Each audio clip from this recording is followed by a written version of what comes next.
வணக்கம். நீங்கள் எடுத்து கொண்டிருப்பது சமூகத்தின் இன்றைய பிரதான செய்திகளுடன். செய்திகளுக்காக உங்களுடன் இணைந்து கொள்ளும் நான் இராசரத்னம் மௌசன். விரிவான செய்திகளுக்குள் செல்லும் முன்னர் முதலில் தலைப்புச் செய்திகள். மத்திய கிழக்கு போர் உச்சகட்டம். சவுதியின் அமெரிக்க தூதரகம் தாக்குதல். ஆஸ்திரேலிய தூதரகம் மீதும் தாக்குதல். இலங்கை மக்களுக்கு பாரிய பாதிப்பு ஏற்பட உள்ளது. நாடாளுமன்றத்தில் ஜனாதிபதி அவசர எச்சரிக்கை. இலங்கையில் 200க்கும் மேற்பட்ட விமானங்கள் ரத்து. அமைச்சர் முக்கிய அறிவிப்பு. நடுநிலைமை என்பது மௌனம் காப்பதல்ல. சர்வதேச விதிமீறல்கள் குறித்து இலங்கை குரல் கொடுக்க வேண்டும் என்று ஈரான் கோரிக்கை. 10 லட்சம் இலங்கையர்களின் பாதுகாப்பு குறித்து சஜித் தலைமையில் எதிர்க்கட்சிகள் தீவிர ஆலோசனை. தேசங்கள் நிலைமை மீதான பேரடி. ஈரான் மீதான தாக்குதலுக்கு ரிசாட் பதியுதீன் கடும் கண்டனம். டிக்கோய் ஆதரவு வைத்தியசாலையில் சடலத்திற்கு நேர்ந்த அவலம். கொதித்தெழுந்த மக்கள் நீதி கோரி போராட்டம். மின்னேரியாவில் பயங்கர மும்முனை விபத்து. ஆடை தொழிற்சாலை ஊழியர்கள் உட்பட 10 பேர் படுகாயம். கச்சதீவு திருவிழாவில் தமிழக பக்தர்கள் மீது தாக்குதல். பாதுகாப்பு படையினரின் அத்துமீறலால் பரபரப்பு. மத்திய மலைநாட்டில் தொடரும் காட்டுத்தீ. மஸ்கெலியாவில் பல ஏக்கர் வனங்கள் நாசம். வனவிலங்குகள் உயிரிழப்பு. மத்திய கிழக்கில் இஸ்ரேல், அமெரிக்கா மற்றும் ஈரான் ஆகிய நாடுகளுக்கிடையே போர் தீவிரமடைந்துள்ள நிலையில் உலக நாடுகளை அச்சுறுத்தும் வகையிலான பல முக்கிய சம்பவங்கள் பதிவாகியுள்ளன. சவுதி அரேபியாவின் தலைநகர் ரியாத்தில் உள்ள அமெரிக்க தூதரகம் மீதும் ஈரான் 2 ட்ரோன்கள் மூலம் தாக்குதல் நடத்தியுள்ளதை சவுதி பாதுகாப்பு அமைச்சு உறுதிப்படுத்தியுள்ளது. தூதரக வளாகத்தில் தீ பரவிய போதிலும் ஊழியர்கள் முன்னரே வெளியேற்றப்பட்டதால் உயிரிழப்புகள் தவிர்க்கப்பட்டன. இந்த தாக்குதலுக்கு உரிய பதிலடி வழங்கப்படும் என்று ஜனாதிபதி டொனால்ட் ட்ரம்ப் தெரிவித்துள்ளார். மேலும் தேவை ஏற்பட்டால் மட்டுமே அமெரிக்க படைகள் நேரடியாக களமிறங்கும் என்றும் அவர் குறிப்பிட்டுள்ளார். உலகின் மிக முக்கியமான கடல்வடை பாதையான ஹார்மோஸ் ஜலசந்தியை மூடுவதாக ஈரான் அதிகாரப்பூர்வமாக அறிவித்துள்ளது. இங்கிருந்து ஒரு சொட்டு எண்ணெய் கூட வெளியேற அனுமதிக்க மாட்டோம் என்று ஈரானிய படை தளபதி பிரிகேடியர் ஜெனரல் இப்ராஹிம் ஜப்பாரி தெரிவித்துள்ளார். உலக எண்ணெய் தேவையில் 20% இந்த பாதை வழியாக பூர்த்தி செய்யப்படுகின்றது. இதனால் கச்சா எண்ணெய் விலை பெரலொன்றுக்கு $200 வரை உயரக்கூடும் என்று அஞ்சப்படுகின்றது. இது இலங்கை உள்ளிட்ட நாடுகளில் எரிபொருள் விலையை விண்ணை தொட வழிவகை செய்யும். இதேவேளை யுனெஸ்கோ அமைப்பால் அங்கீகரிக்கப்பட்ட தெஹ்ரானின் வரலாற்று சிறப்புமிக்க கோலஸ்தான் அரண்மனை தாக்குதலில் அதிர்வலைகளால் சேதமடைந்துள்ளதாக தெரிவிக்கப்படுகின்றது.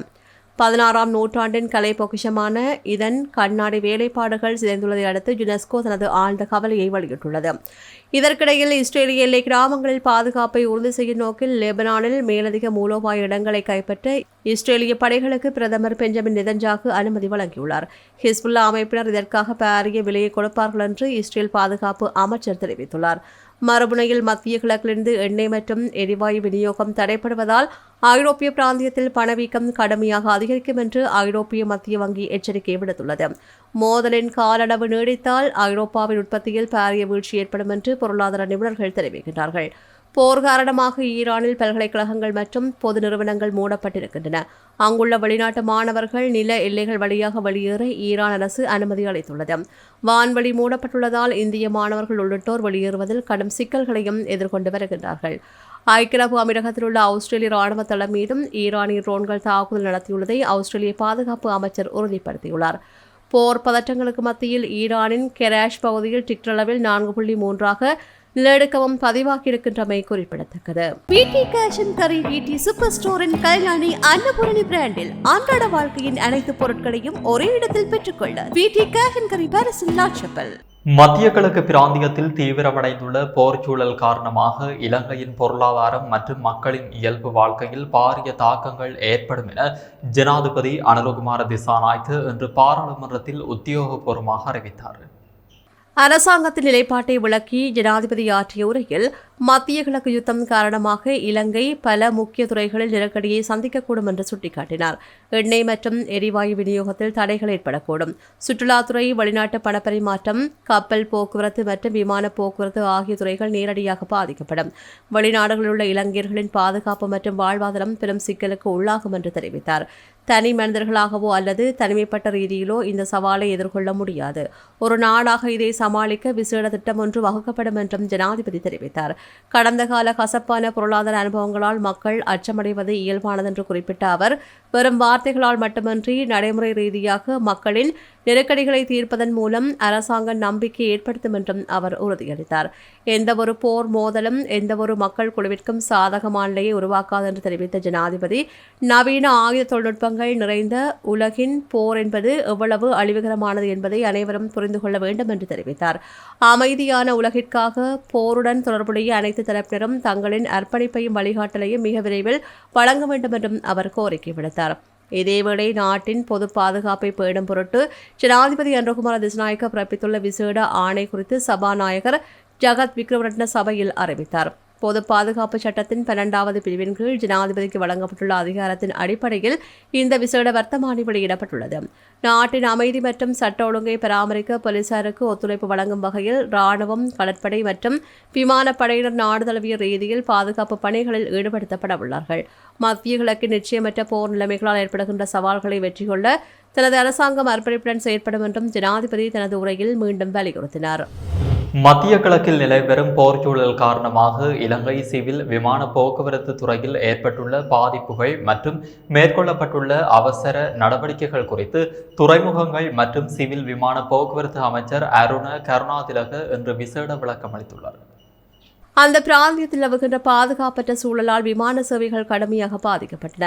இன்று காலை வரையில் இலங்கைக்கு வரவிருந்த 107 விமானங்கள் மற்றும் இலங்கையிலிருந்து புறப்படவிருந்த 98 விமானங்கள் என்று மொத்தம் 205 விமான பயணங்கள் ரத்து செய்யப்பட்டிருக்கின்றன.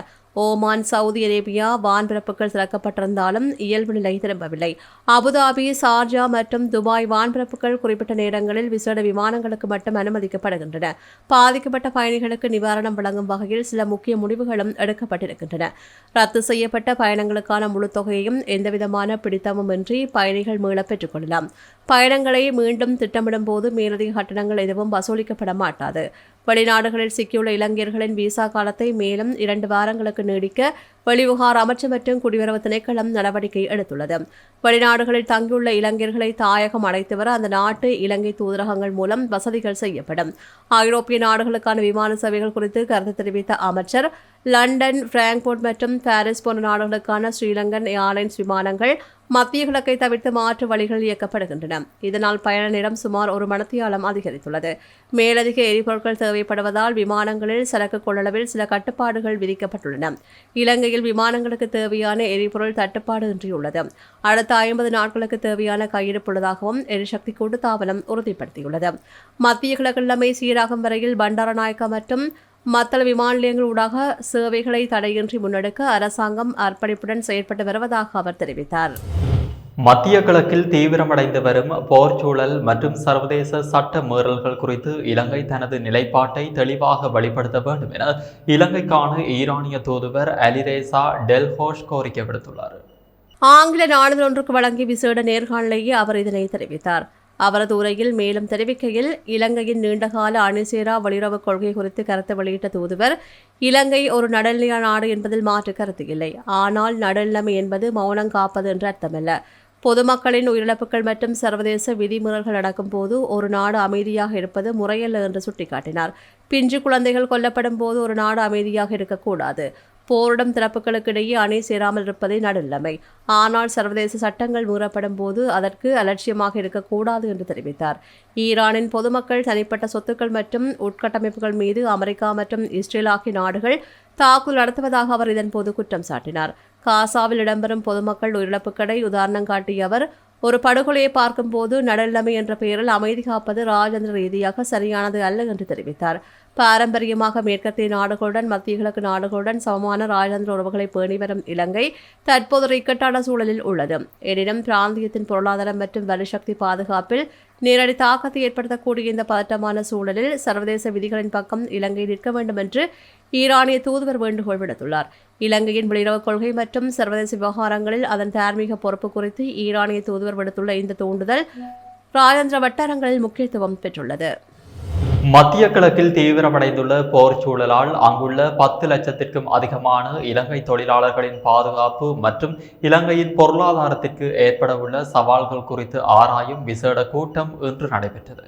நாடாளுமன்ற வளாகத்தில் உள்ள எதிர்க்கட்சித் தலைவர் அலுவலகத்தில் எதிர்க்கட்சித் தலைவர் சஜித் பிரேமதாச தலைமையில் நடைபெற்ற இக்கூட்டத்தில் எதிர்க்கட்சியை பிரதிநிதித்துவப்படுத்தும் கட்சித் தலைவர்கள் மற்றும் நாடாளுமன்ற உறுப்பினர்கள் பலரும் கலந்து கொண்டனர். மத்திய கிழக்கு நாடுகளில் பணிபுரியும் சுமார் 10 லட்சத்திற்கும் அதிகமான இலங்கை தொழிலாளர்களின் உயிர் பாதுகாப்பு குறித்து கூட்டத்தில் மிகுந்த கவலை வெளியிடப்பட்டது. போர் பதட்டம் அதிகரித்துள்ள நிலையில் அவர்களின் வாழ்வாதாரத்தை உறுதிப்படுத்தவும் அவசர காலங்களில் அவர்களை பாதுகாப்பாக வெளியேற்றவும் அரசாங்கம் வைத்துள்ள திட்டங்கள் குறித்து இதன் போது கேள்வி எழுப்பப்பட்டது. மத்திய கிழக்கு நாடுகளுடனான வர்த்தக தொடர்புகள் பாதிக்கப்படுவது குறித்து விரிவாக ஆலோசிக்கப்பட்டது. மசகு எண்ணெய் மற்றும் எரிபொருள் இறக்குமதியில் ஏற்படக்கூடிய தடைகள் குறித்து ஆராயப்பட்டது. ஈரானுக்கான தேயிலை ஏற்றுமதி மற்றும் ஏனைய வர்த்தக நடவடிக்கைகள் பாதிக்கப்படுவதனால் நாட்டிற்கு ஏற்படும் அந்நிய செலாவணி இழப்பு குறித்து கவலை தெரிவிக்கப்பட்டது. மத்திய கிழக்கில் உள்ள இலங்கையர்களுக்கு தேவையான அவசர உதவிகளை வழங்கவும் அவர்களின் பாதுகாப்பை உறுதிப்படுத்தவும் அரசாங்கம் கூடுதல் அவதானம் செலுத்த வேண்டும் என வலியுறுத்தப்பட்டது. இது தொடர்பான எதிர்க்கட்சிகளின் உத்தியோகபூர்வ நிலைப்பாட்டை அரசாங்கத்திற்கு தெரிவிக்கவும் தீர்மானிக்கப்பட்டது. மத்திய கிழக்கு நெருக்கடியானது வரும் சர்வதேச பிரச்சினை மட்டுமல்ல, அது இலங்கையின் தேசிய பாதுகாப்பு மற்றும் பொருளாதாரத்துடன் நேரடியாக தொடர்புடையது என இக்கூட்டத்தில் சுட்டிக்காட்டப்பட்டது. ஈரான் மீதான தொடர் தாக்குதல்கள் சர்வதேச சட்டங்களையும் ஐக்கிய நாடுகள் சபையின் சாசனத்தையும் அப்பட்டமாக மீறும் செயல் என எதிர்க்கட்சித் தலைவர் சஜித் பிரேமதாச நாடாளுமன்றத்தில் இன்று தெரிவித்தார். மத்திய கிழக்கில் நிலவும் போர் சூழல் மற்றும் அதன் விளைவாக இலங்கைக்கு ஏற்படவுள்ள பொருளாதார பாதிப்புகள் குறித்து அவர் சபையில் ஆற்றிய உரையில் ஈரான் மீது நடத்தப்படும் தாக்குதல்களை வன்மையாக கண்டிப்பதாகவும் தெரிவித்த அவர், அதேவேளை ஐக்கிய அரபு அமீரகம், சவுதி அரேபியா மற்றும் கட்டார் உள்ளிட்ட நாடுகள் மீது ஈரான் முன்னெடுத்த தாக்குதலையும் தாம் கண்டிப்பதாக குறிப்பிட்டார். பிராந்தியத்தின் அமைதியை குலைக்கும் எந்தவொரு வன்முறை நடவடிக்கையும் ஏற்றுக்கொள்ள முடியாது என அவர் வலியுறுத்தினார். மத்திய கிழக்கு நெருக்கடியால் இலங்கைக்கு நேரடி பாதிப்புகள் ஏற்படும் என அவர் எச்சரித்தார். மசகு எண்ணெய் மற்றும் எரிபொருள் கிடைப்பதில் சிக்கல்கள் உருவாகலாம். புலம்பெயர் தொழிலாளர்களின் வருமானம் மற்றும் வர்த்தக நடவடிக்கைகள் பாதிக்கப்படுவதால் அந்நிய செலாவணி கையிருப்பில் பாரதூரமான தாக்கம் ஏற்படும். இப்பிரச்சனையை எதிர்கொள்ள தேசிய ரீதியிலான ஒருமித்த கருத்து அவசியம் என சுட்டிக்காட்டிய சஜித் பிரேமதாச பின்வரும் கோரிக்கைகளை முன்வைத்தார். மத்திய கிழக்கு நெருக்கடியால் இலங்கைக்கு ஏற்படும் சவால்கள் குறித்து விவாதிக்க ஜனாதிபதி உடனடியாக ஒரு விசேட கலந்துரையாடலுக்கு அழைப்பு விடுக்க வேண்டும். கட்சி பேதங்கள் கடந்து அனைத்து அரசியல் கட்சிகளும் இதில் பங்கேற்று நாட்டின் நலன் கருதி ஒன்றிணைந்து செயல்பட வேண்டும். மத்திய கிழக்கு விவகாரம் சர்வதேச பிரச்சினை என்பதையும் தாண்டி இலங்கையின் தேசிய பாதுகாப்பு மற்றும் பொருளாதாரத்துடன் பிணைந்துள்ளதால் இதனை அரசாங்கம் மிக தீவிரமாக அணுக வேண்டும் என அவர் தனது உரையில் தெரிவித்தார். ஈரான் மீதான ஆக்கிரமிப்பு தாக்குதல்கள் மற்றும் அந்நாட்டின் ஆன்மீக தலைவர் அயதுல்லா அலி கமேனி கொல்லப்பட்டமைக்கு அகில இலங்கை மக்கள் காங்கிரஸ் தனது வன்மையான கண்டனங்களை வெளியிட்டுள்ளது.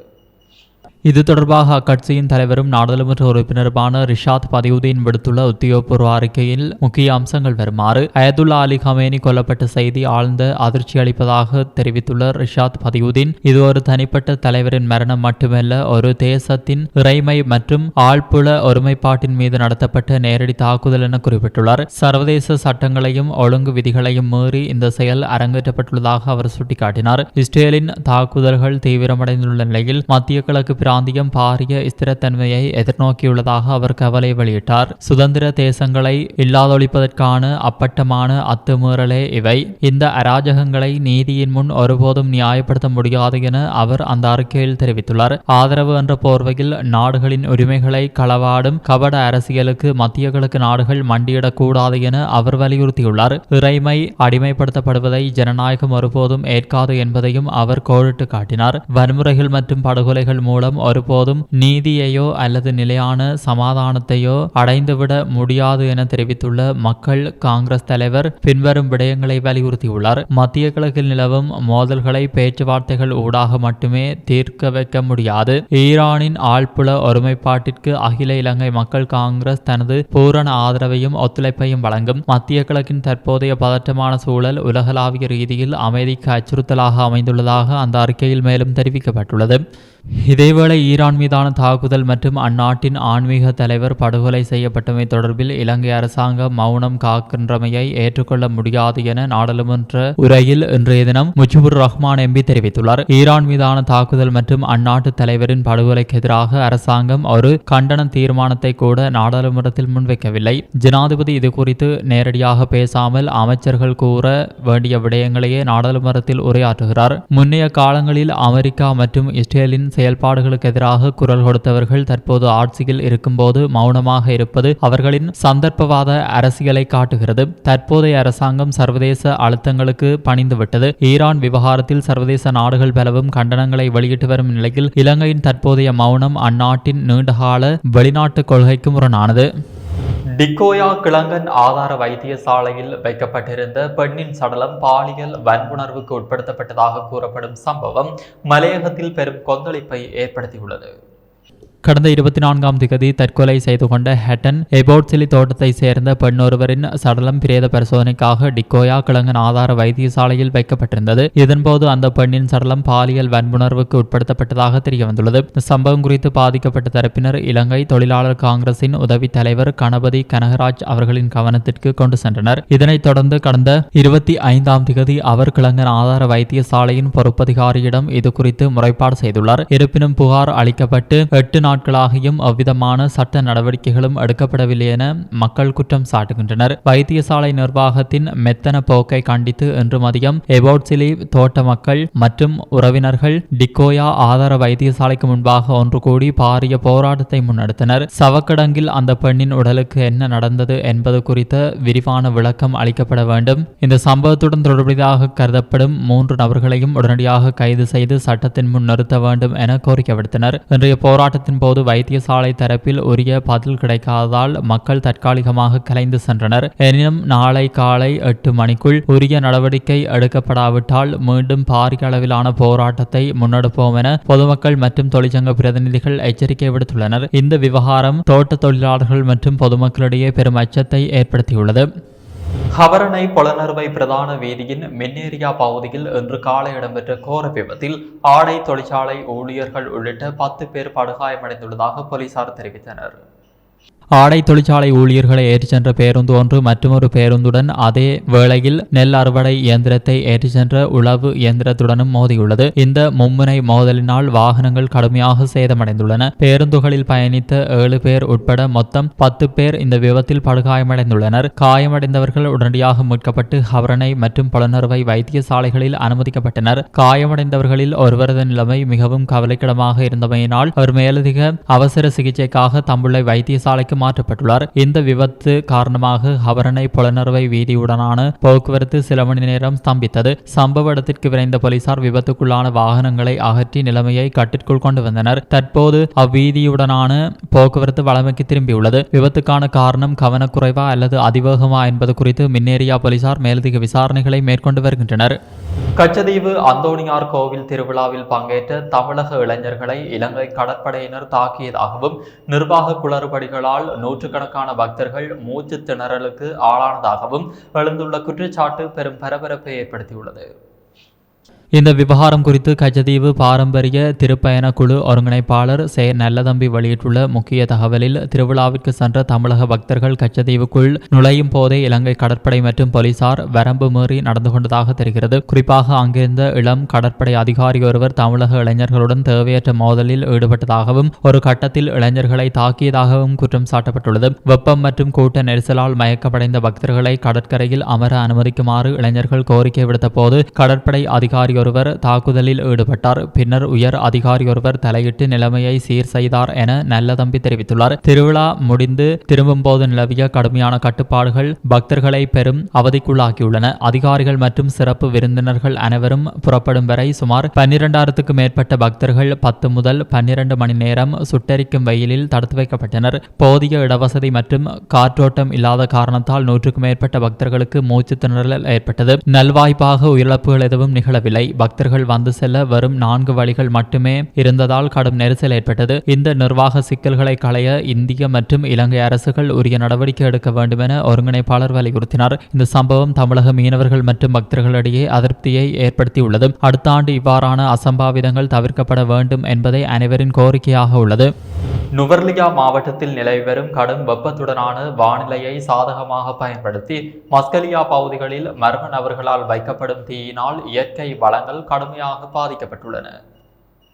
நேற்று மாலை மஸ்கலியா பரிசுரைக்குட்பட்ட காட்மோர் மற்றும் கிளண்டில் தோட்ட பகுதிகளில் உள்ள மானா பற்றைகளுக்குள் மற்றும் அதனை ஒட்டியுள்ள சிவனடி பாதமலை தொடர் வனப்பகுதிகளுக்குள் விசமிகள் சிலரால் தீ வைக்கப்பட்டுள்ளது. இந்த தீயானது பல ஏக்கர் பரப்பளவிற்கு மிக வேகமாக பரவியதால் அப்பகுதியில் இருந்த அரிய வகை மரங்கள் மற்றும் தாவரங்கள் எரிந்து சாம்பலாகின. இந்த திட்டமிட்ட தீ வைப்பு சம்பவத்தால் பின்வரும் பாரிய பாதிப்புகள் ஏற்பட்டுள்ளதாக கவலை தெரிவிக்கப்பட்டுள்ளது. தீப்பரவல் காரணமாக அந்த வனப்பகுதியில் வாழ்ந்து வந்த ஏராளமான வன விலங்குகள் மற்றும் ஊர்வன இனங்கள் தீயில் சிக்கி உயிரிழந்தன. தீயின் வெப்பம் மற்றும் காடழிப்பு காரணமாக அப்பகுதியில் உள்ள முக்கிய நீர் ஊற்றுகள் வற்றி போகும் அபாயம் ஏற்பட்டுள்ளது. நீர் ஆதாரங்கள் பாதிக்கப்படுவதனால் அந்த பகுதியில் உள்ள தோட்ட தொழிலாளர்கள் குடியிருப்புகளுக்கு தேவையான குடிநீரை பெற்றுக்கொள்வதில் கடும் தட்டுப்பாடு ஏற்படும் சூழல் உருவாகியுள்ளது. தொடர்ச்சியாக அரங்கேறி வரும் இத்தகைய சட்டவிரோத செயல்களால் மலையகத்தின் இயற்கை சமநிலை பாதிக்கப்படுவதாக தெரிவித்துள்ள அப்பகுதி மக்கள் பின்வரும் கோரிக்கைகளை முன்வைத்துள்ளனர்.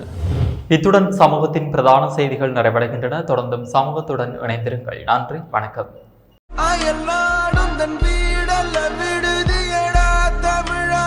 தாய் மண்ணிலும் ஒரு சொந்த இல்லம். அக்கனவு நனவாக இலங்கையில் மனை விற்பனை மற்றும் நிர்மாணத்துறையில் முதன்மை நிறுவனமான ப்ளூ ஓஷனை நாடுங்கள். எமது RIP பேச்சுக்கு கிடைத்த மரண அறிவித்தல்கள்.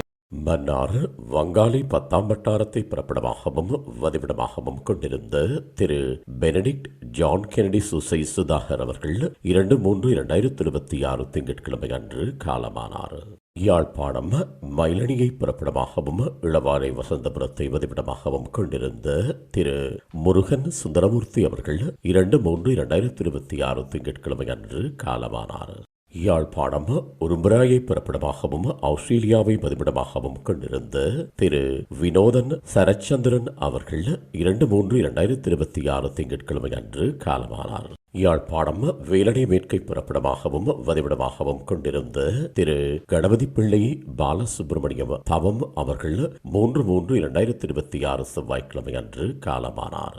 மேலே அறிவிக்கப்பட்ட அனைத்து மரண அறிவித்தல் இறுதிக்கிரியை பற்றிய தகவல்களை அறிந்து கொள்ள ரிப் பேஜை பார்வையிடுங்கள். இதற்கான லிங்க் கீழிருக்கும் டிஸ்கிரிப்ஷனில் பார்வையிடலாம். இது போன்ற செய்திகளை தெரிந்து கொள்ள சமூகம் நியூஸ் சேனலை சப்ஸ்கிரைப் செய்து அருகில் உள்ள பெல் பட்டனை கிளிக் செய்யுங்கள்.